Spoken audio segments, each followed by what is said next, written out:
School mafia, coaching mafia और किताब mafia मिलकर आम जनता को लूट रहे हैं। लेकिन कोई भी गांधीवादी, समाजवादी, लोहियावादी, अंबेडकरवादी, पेरियारवादी, फूलेवादी समान शिक्षा लागू कराने की मांग नहीं कर रहा है। नमस्कार, आपने देखना शुरू कर दिया है पब्लिक संपर्क और मैं हूं आपके साथ चंदन प्रताप सिंह। आज बात करेंगे स्कूल माफियाओं की। एडमिशन 10 सालों में 12 सालों में एक बार होता है, लेकिन एडमिशन फीस हर साल ली जाती है। नई एजुकेशन पॉलिसी 10 साल में एक बार आती है, लेकिन किताब हर साल बदल दी जाती है। एनसीईआरटी के साथ ऐसा उन्होंने घालमेल कर लिया है कि एनसीईआरटी किताब मिलती नहीं है, इसलिए मजबूरी में प्राइवेट किताब खरीदना पड़ता है।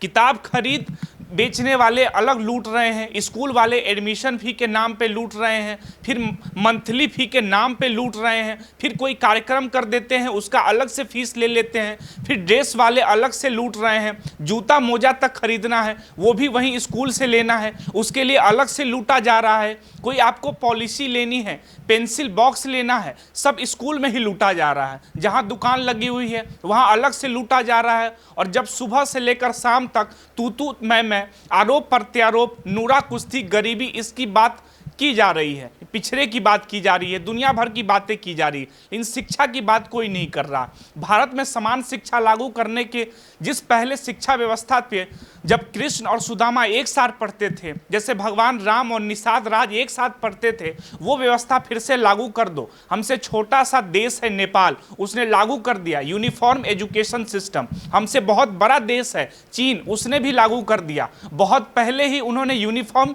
एजुकेशन सिस्टम लागू किया।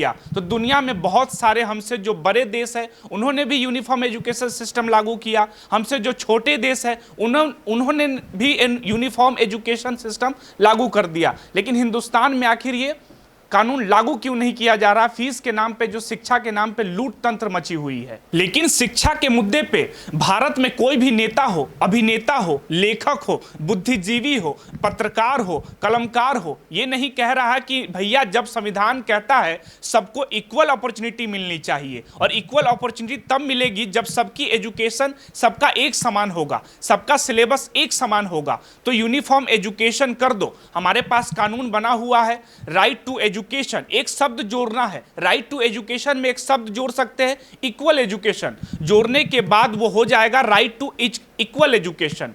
One nation one education, one nation one करके वन नेशन वन एजुकेशन चल सकती है। तो एक एजुकेशन बोर्ड से पूरे देश के स्कूल नहीं चल सकते हैं क्या? अगर वन नेशन वन टैक्स हो सकता है तो वन नेशन वन सिलेबस नहीं हो सकता है क्या?